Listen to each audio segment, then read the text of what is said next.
அன்புக்கு வழித்துணையாய் ஆருயிர் இறைவனுக்காய் இன்னலிலும் இரத்தம் சிந்தியவராய் ஈன்ற தாயின் நம்பிக்கையாய் உண்மையின் மறுபிறவாய் நம்பிக்கையின் ஊன்றுகோலாய் தியாகங்களின் செம்மலாய் தினம் தினம் இறைவனுக்காக தன்னை அர்ப்பணித்து வாழ்ந்து இன்று நமக்காகவும் ஒவ்வொரு நாளும் பரிந்து பேசுகின்ற புனித ஜார்ஜியாரின் 10ஆம் விழாவை கொண்டாடி மகிழ்வதில் பெருமகிழ்ச்சி அடைகின்றோம்.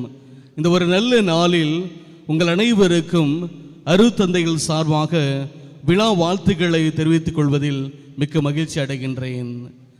புனித ஜார்ஜியாரின் வரலாறை பற்றி கண்டிப்பாக நாம் அனைவரும் அறிந்திருக்க முடியும். ஒவ்வொரு மனிதருடைய வாழ்க்கையிலும் பாதை என்பது முக்கிய பங்கு வகிக்கின்றது. நாம் சிறு பிள்ளையாக இருக்கின்ற பொழுது கண்டிப்பாக நம்முடைய தாய் தந்தையர்கள் நமக்கு முன்பாக நாம் என்ன செய்ய வேண்டும் என்பதை நல்ல ஒரு பாதையை காண்பித்திருப்பார்கள். நாம் வளர்ந்து பெறுகின்ற பொழுது நம்முடைய ஆசிரியர்கள், பெரியவர்கள், மகான்கள் என்று பல பேர் நம்முடைய வாழ்க்கைக்கு உறுதுணையாக நல்ல ஒரு பாதையை காண்பிப்பவர்களாக இருந்து வருவதையும் நம்மால் காண முடிகிறது. இது ஒரு பக்கம் இருந்தாலும் நம்முடைய கத்தோலிக்க திருச்சபையில் ஒரு கிறிஸ்தவர்களாக நாம் நல்ல ஒரு கிறிஸ்தவர்களாக வாழ வேண்டும் என்றால் நாம் ஒரு புனிதரையோ ஆண்டவர் இயேசு கிறிஸ்துவின் வழிகளையோ வழிமுறைகளையோ பின்பற்றுவர்களாக நாம் வாழ்ந்து வருகின்றோம். அதைத்தான் இந்த வார்த்தை வழிபாடானது நமக்கு அழைப்பு விடுக்கின்றது. நாம் அனைவரும் புனிதரின் வாழ்க்கையை பின்பற்றி இந்த புனிதரின் வாழ்க்கை எப்படி இருந்தது, அந்த வாழ்க்கையின் பயணம் எப்படி இருந்தது, அதை பின்பற்றி வாழ இன்று நமக்கு அழைப்பு விடுக்கிறது. பல பேர் கேட்கலாம், ஏன் புனிதர்களின் விழாவை நாம் கொண்டாட வேண்டும்? இந்த புனிதர்கள் என்பவர்கள் யார் என்பதை நாம் ஆழ அறிந்து கேட்கின்ற பொழுது, இந்த புனிதர்கள் வானத்திலிருந்து குதித்தவர்கள் அல்ல, இறைவனால் தேர்ந்தெடுக்கப்பட்டவர்கள். அவர்கள் இந்த மண்ணுலகில் ஒரு தாய்க்கும் தகப்பனுக்கும் பிறந்திருந்தாலும் அவர்கள் தன்னுடைய வாழ்க்கையில் இறை சிந்தனையாகவே வாழ்ந்தார்கள். அவர் வாழ்கின்ற அந்த பாதையானது கிறிஸ்துவை நோக்கி பயணமானது, கிறிஸ்துவை நோக்கி அந்த பாதையானது இருந்ததினால் அவர்கள் இறை திட்டத்தை நிறைவேற்றுபவர்களாகவும் இறைவனின் திருவுளத்தை சார்ந்தவர்களாகவும் அவர்கள் இருந்ததால்தான் அவர்கள் புனிதர்களாக கருதப்படுகிறார்கள். இதைத்தான் எபிரேய புத்தகம் 13:7 இவ்வாறு சொல்லப்படுகிறது: உங்களுக்கு கடவுளின் வார்த்தையை எடுத்து சொன்ன உங்கள் தலைவர்களை நினைவு கூறுங்கள், அவர்களது வாழ்வின் நெறியை எண்ணி பார்த்து நீங்களும் அவர்களைப் போல நம்பிக்கை உள்ளவர்களாக இருங்கள் என்று எபிரேய புத்தகம் நமக்கு சொல்லித் தருகிறது. 2ஆம் வத்திக்கான் சங்கமானது இவ்வாறு சொல்கிறது: அவர்கள் ஒன்றிப்பிலே தோழமையும் அவர்கள் பரிந்து பேசுவதால் உதவியையும் அவர்களிடமிருந்து நாம் பெறுகின்றோம். எனவே புனிதர்களின் வாழ்வையை நாம் பின்பற்றி அவர்களின் பாதையை நோக்கி பயணிக்கின்ற பொழுது கடவுளின் ஆசீர்வாதமும் நம்முடைய வாழ்வும் நல் வாழ்வாக அமைந்து விடுகிறது என்பதைத்தான் இந்த விழாவானது என்ற மைய கருத்தும் நமக்கு சொல்லித் தருகிறது. ஒரு நல்ல ஊர், உங்கள் அனைவருக்கும் ஒரு தெரிந்த ஊர். சுமார் 79 ஆண்டுகளுக்கு முன்பாக அவர்கள் பல மைல் தூரம் கடந்து ஆண்டவர் இயேசு கிறிஸ்துவை அறிவிப்பதற்காகவும் அவர்கள் நல்ல ஒரு திருப்பலியில் பங்கேற்பதற்காகவும் பல கிலோமீட்டர் நடந்து ஒவ்வொரு வாரமும் அனுதினமும் செல்வது வழக்கமாக இருந்தது. அவர்கள் ஒரு முறை அவர்கள் அந்த ஊரிலே சார்ந்த பெரியவர்கள் மக்கள் அனைவரும் நமது ஊரிலே ஒரு ஜார்ஜியார் குருசடி கொண்டு வர வேண்டும், அந்த பக்தி முயற்சியை நாம் மேற்கொள்ள வேண்டும் என்று அவர்கள் நினைக்கின்றார்கள். அப்பொழுது 1966ஆம் ஆண்டு அதற்கு முன்பாக ஒரு சிறிய குருசடியை கட்டுகிறார்கள். 1966ஆம் ஆண்டு அந்த பங்கிலே ஒரு ஜார்ஜியாருடைய ஆலயத்தை கட்டுகிறார்கள். அந்த பக்தி முயற்சிகள் புனிதரின் மேல் பற்று கொண்ட அந்த அன்பினால் அவர்கள் ஒவ்வொரு நாளும் ஜெபிப்பதால் பலவிதமான புதுமைகளையும் பலவிதமான நற்செயல்களையும் புனிதர்கள் மூலமாக பெற்றுக்கொள்ளுகிறார்கள். அது வளர்ந்து கொண்டே வருகின்றது. அவர்கள் 2016ஆம் ஆண்டு ஒரு ஆலயத்தை கட்டுகிறார்கள். அந்த விழா ஒவ்வொரு நாளும் ஒவ்வொரு வருடமும் அவர்கள் சிறப்பித்து மகிழ்ச்சியோடு கொண்டாடி வருகிறார்கள். அவர்கள் புனித ஜார்ஜியாருடைய பெற்ற நன்மைகளுக்காகவும் அந்த அற்புதத்தையும் அதிசயத்தையும் நினைத்து பெருவிழாவாக கொண்டாடி வருகிறார்கள். அது எந்த ஊர்? எந்த ஊர்? பிலாவெளி. கரெக்டாக இருக்கீங்க. 79 ஆண்டுகளுக்கு முன்பாக ஜார்ஜியாருடைய அந்த பற்று உறுதி எப்படி இருந்தது என்பதை நாம் இன்றளவும் புரிந்தோம் என்றால் இந்த பங்கு சமூகம் கண்டிப்பாக நீங்கள் புனிதருடைய பாதையில் வளம் வருகிறீர்கள் என்பதை யாரும் மறுக்க முடியாது. ஆனால் அந்த பற்றுறுதி 79 ஆண்டுகளுக்கு முன்பாக இருந்த அதே பற்றுறுதி இன்றளவும் இல்லை என்றால் நீங்கள் புனிதரின் பாதையில் செல்லவில்லை என்பதுதான் உண்மை. நாம் அனைவரும் ஒரு நல்ல பங்கு சமூகமாக வாழ வேண்டும் என்றால் புனிதரின் பாதையில் நாம் பயணிக்க வேண்டும் என்ற ஒரு நல்ல தலைப்பு இன்று நமக்கு கொடுக்கப்பட்டிருக்கிறது. இதை நாம் சமூக பார்வையில் பார்த்தோம் என்றால் நாம் பலவிதமான சமூக கண்ணோட்டங்களை உள்ளெடுக்கலாம். நேற்றைய தினம் இந்த புனித ஜார்ஜியாருடைய திருவிழாவை நினைவு கொண்டிருக்கின்ற பொழுது ஒரு பாடல் வரிகள் எனக்கு ஞாபகம் வந்தது. கிறிஸ்து வாழ்கிறார், கிறிஸ்து வாழ்கிறார், என்னில் வாழ்கிறார், உன்னில் வாழ்கிறார், புனித ஜார்ஜியார் நம் பங்கிலே, புனித ஜார்ஜியார் நம் பங்கிலே, புனிதராகம் வளமந்தாரே. நம்பிக்கையோடு ஜெபித்தோம், நலம் பெற்றோம், மகிழ்வோடு மகிழ்வோடு கொண்டாடினோம், அவரின் பாதையில் பயணித்தோம். அன்புக்குரியவர்களே, நாம் உண்மையிலே புனித ஜார்ஜியார் நம்முடைய புனிதராக நாம் நினைத்து ஒவ்வொரு நாளும் அவரிடம் நாம் பேசுகின்ற பொழுது அவர் நமக்காக பரிந்து பேசி ஆண்டவரின் அதிசயத்தையும் அற்புதத்தையும் நம் குடும்பத்திற்கும் நமக்கும் வாங்கி தருவராக இதை உணர்ந்திருக்கலாம். இந்த சமூக பார்வை என்று சொல்கின்ற பொழுது காரல் மார்க்ஸ் அவருடைய பாதையை நிறைய பேர் பின்பற்றி வருகிறார்கள். எதற்காக என்று பின்னோக்கி சென்று பார்த்தோம் என்றால் அவர் அடிக்கடி சொல்கின்ற வார்த்தை இதுதான்: அறிவியல், அரசியல், கலை, மதம் ஆகியவற்றை நாடு செல்வதற்கு முன்பாக ஒரு மனிதனுக்கு நீரும் உணவும் உடையும் இருப்பிடமாக தேவைப்படுகிறது என்று சொல்கிறார். அதை சொன்னதால் தான் இன்று பல மக்கள் அவரை பின்தொடர்ந்து செல்பவர்களாக வாழ்ந்து கொண்டிருக்கிறார்கள். நாம் அனைவருக்கும் தெரிந்த ஒரு நபர், ஜெர்மானி அதிபராக வாழ்ந்தவர். அவர் தன்னுடைய மக்களை முன்னேற்ற வேண்டும், நாடை முன்னேற்ற வேண்டும் என்பதற்கு பதிலாக அவர் பல்லாயிரம் யூதர்களை அவர் கொன்று குவித்தார். ஆனால் பார்க்கின்ற மக்கள் எப்படிப்பட்ட பாதையை தேர்ந்தெடுப்பார்கள்?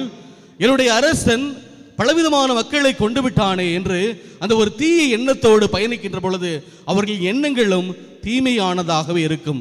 அங்கே அந்த பங்கு சமூகம், அந்த சமூகமானது அவரை பின்பற்றுகின்ற பொழுது தீய எண்ணங்களும் தீய நாட்டங்களையும் கொண்ட ஒரு சமூகமாகத்தான் அங்கே உருவற்றி எழும். நாம் அனைவரும் அறிந்த ஒரு அருத்தந்தை, இயேசு சபையை சார்ந்தவர், ஸ்டேலின் சாமி என்பவர். அவர் திருச்சியில் பிறந்திருந்தாலும் அவர் பழங்குடி மக்களுக்காக ஜார்க்கண்ட் மாநிலத்திலே பலவிதமான போராட்டங்கள், வேதனைகள், தோல்விகள் அனைத்தையும் கடந்து காவல்துறையின் அடி, நீதிமன்றத்தின் இழப்பு என்று பலவிதமான துன்பங்களில் ஆள்பட்டிருந்தவர். ஆனால் இறுதி மூச்சு வரை அவர் பயணித்த அந்த பாதை, கடவுள் மீது கொண்ட அந்த அன்பு, அவர் அந்த மக்களுக்காகவும் இறுதி மூச்சு வரை உழைத்ததை நம்மால் காண முடிகிறது. இன்றளவும் அவரை பின்பற்றுகின்ற சமூகம் ஏராளம்.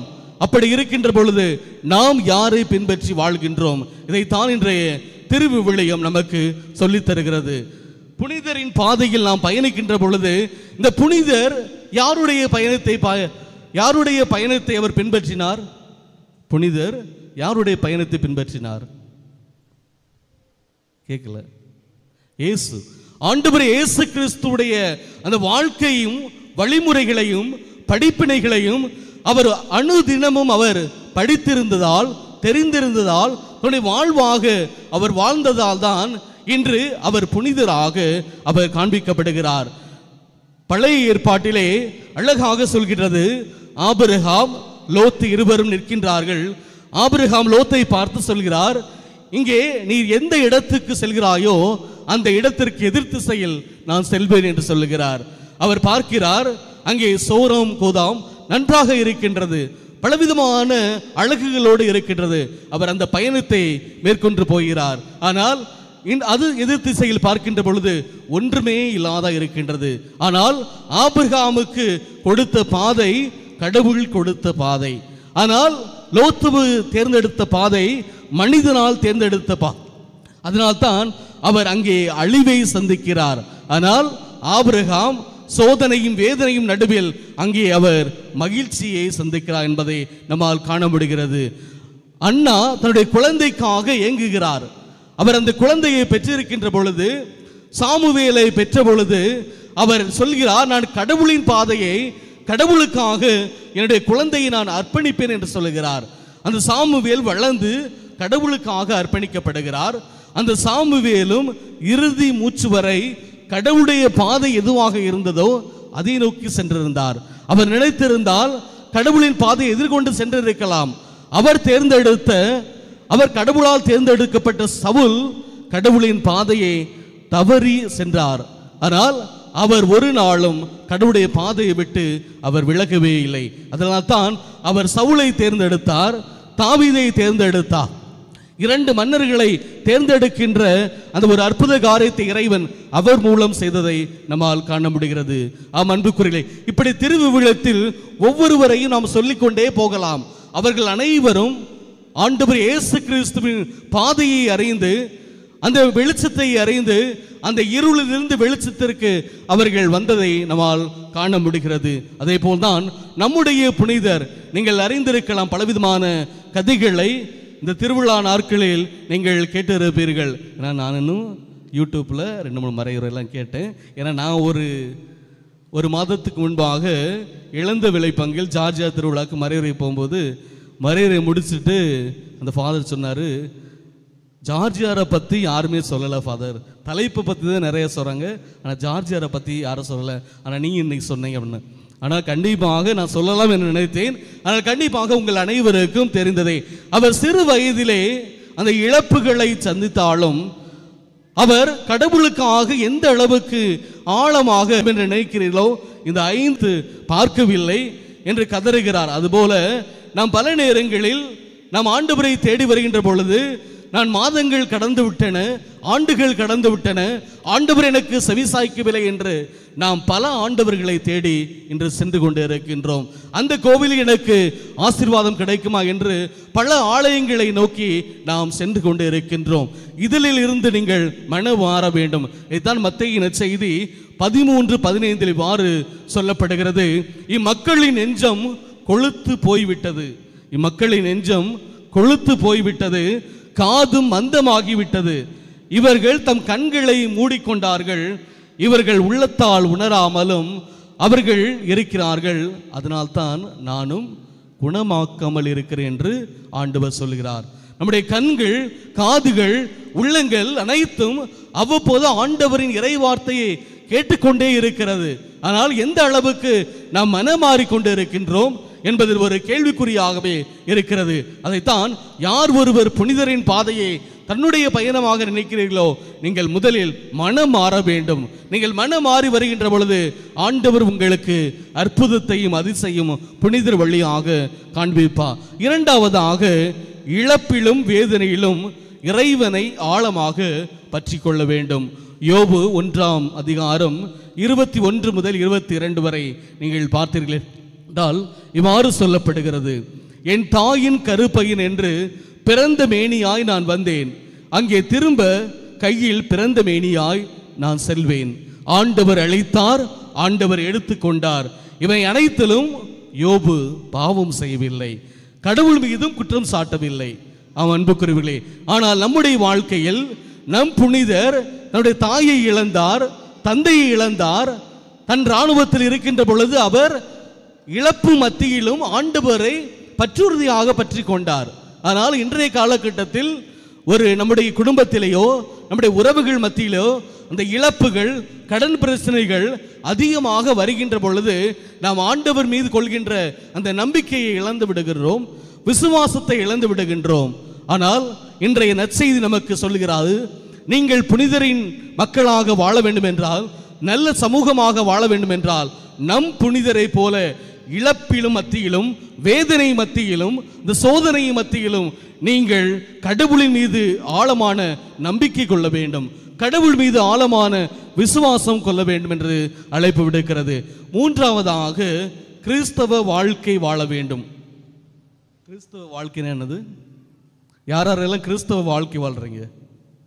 கிறிஸ்தவ வாழ்க்கை யார் ஒருவர் இந்த 5 காரியங்களை, 5 வசனத்தை நான் சொல்றேன்னா, இந்த 5 வசனத்தை நீங்கள் கடைபிடித்தீர்கள் என்றால் கண்டிப்பாக கிறிஸ்தவ வாழ்வை நீங்கள் வாழ்ந்து கொண்டு இருக்கிறீர்கள் என்பது உண்மை. யார் ஒருவர் உண்மையிலே கிறிஸ்தவ வாழ்வு வாழ்கிறார்களோ அவர்கள் புனிதர்களாக கருதப்படுகிறார்கள்.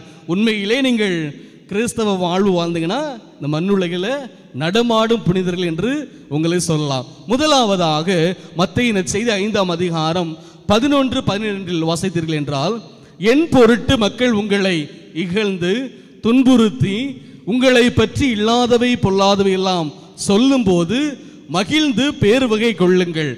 நீங்கள் அவர்களுக்காக ஜெபியுங்கள், அவர்களின் வாழ்வின் முன்னேற்றத்திற்காக ஜெபியுங்கள். யாரெல்லாம் பண்ணுவீங்க? எத்தனை பேர் பண்ணுவீங்க? உங்களை இகழ்ந்து துன்புறுத்தி உங்களை பற்றி இல்லாதவை பொல்லாதவையெல்லாம் பேசும்போது அவங்களுக்காக நீங்க ஜெபிக்கணும். ஜெபித்தீர்கள் என்றால் நீங்கள் கிறிஸ்தவ வாழ்வு வாழ்கிறீர்கள். முதலாவது, இப்பயே பாதி பேர் தெரிஞ்சிருக்கு நீங்க கிறிஸ்தவ வாழ்வு வாழ்றீங்களான்னு. இரண்டாவது, மத்தேயு நற்செய்தி 10ஆம் அதிகாரம் 22, என் பொருட்டு மக்கள் உங்களை எல்லோரும் இருப்பர், இறுதி வரை மன உறுதியுடன் இருப்போரை மீட்கப்படுவர். நாம் இறுதி வரை கடவுள் மீது யாரெல்லாம் நம்பிக்கை கொள்கிறார்களோ, எப்படி யோபு தன் மனைவி கேள்வி கேட்டாரோ, நீ ஆழமான நம்பிக்கை கொண்டிருந்தீர் ஆனால் உன் கடவுள் உன்னை வெறுத்து விட்டார் என்று சொல்வது போல, நம்முடைய வாழுகின்ற இந்த பங்கு சமூகத்தில் நிறைய பேர், நீ இந்த கடவுளை வணங்கிட்டு இருக்க, ஒரு நாள் உனக்கு ஒன்றும் பண்ணல, நீ வேற கடவுளை வணங்கு அப்படின்னு சொல்லுவாங்க நிறைய பேர். ஆனால் நீங்கள் மன உறுதியுடன் இறுதி வரை இருந்தீர்கள் என்றால் நீங்கள் கிறிஸ்தவ வாழ்வு வாழ்கிறீர்கள்.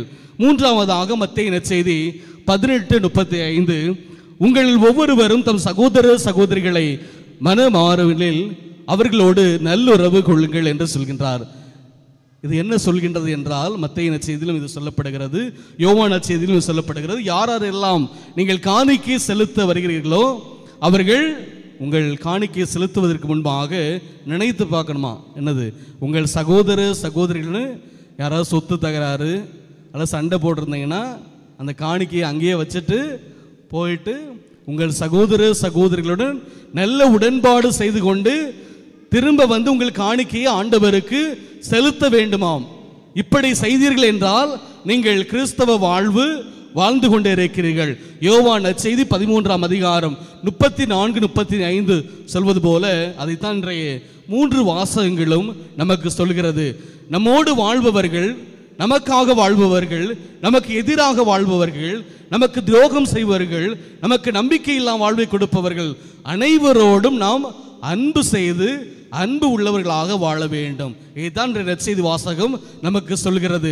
நாம் அனைவரும் எப்பொழுது அன்பு உள்ளம் கொண்டு கடவுள் கொடுத்த அந்த அன்பை பிறரோடு பகிர்ந்து வாழ்கின்றோமோ அங்கே கடவுள் நமக்கு நிறைவான அன்பையும் ஆசீர்வாதத்தையும் கொடுக்கிறார் என்று சொல்கிறார். இறுதியாக கலாத்தியர் பவுலடியார் 5ஆம் அதிகாரம் 26 சொல்கிறார், வீண் பெருமை தேடாமலும் ஒருவருக்கொருவர் எரிச்சல் மூட்டாமலும் பொறாமைப்படாமலும் இருக்க வேண்டும் என்று கொள்கிறார். நம்முடைய வாழ்க்கையில் கண்டிப்பாக நாம் ஒருவருக்கு ஒருவராக வீண் பேச்சு பேசிக்கொண்டு பொறாமை கொண்டு அடுத்தவர் வளர்ந்து விட்டாரே என்று ஒரு எண்ணத்தோடு நாம் வாழ்ந்து கொண்டு இருக்கின்றோம் என்பதைத்தான் உணர்த்துகிறது. அன்புக்குரியவர்களே, இதுதான் உண்மையான கிறிஸ்தவ வாழ்வு. இதைத்தான் 3ஆம் பகுதியாக உங்களுக்கு சொல்கிறேன். இப்பொழுது தெரிந்திருக்கும் நீங்கள் கிறிஸ்தவ வாழ்வு வாழ்ந்துட்டீங்களா இல்லையா. அப்படி உண்மையிலே நீங்கள் 5 காரியங்களையும் நீங்கள் செய்தீர்கள் என்றால், மற்றவர் நலனில் அக்கறை கொள்ள வேண்டும், பணத்திற்காகவும் பதவிக்காகவும் கடவுளின் ஆசிரை நீங்கள் விலை மதிப்பற்றதாக ஆக்கக்கூடாது. ஆனால் நீங்கள் அன்னை தெரசாவை பார்த்தீர்கள் என்றால் ஏழைகளின் பயணமாக இருந்தது. தென்போஸ்கோவின் பாதையை பார்த்தீர்கள் என்றால் இளைஞர்களின் பாதையாக இருந்தது.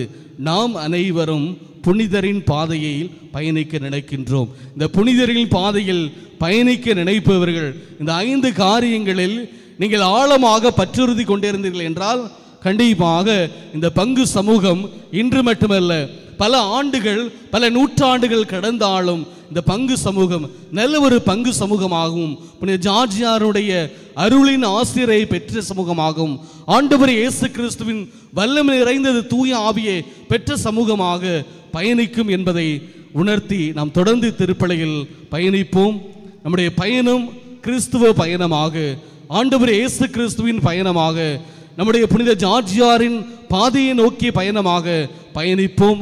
நல்ல சமூகமாக மாற இறைவனிடம் தொடர்ந்து மன்றாடுவோம். ஆமென்.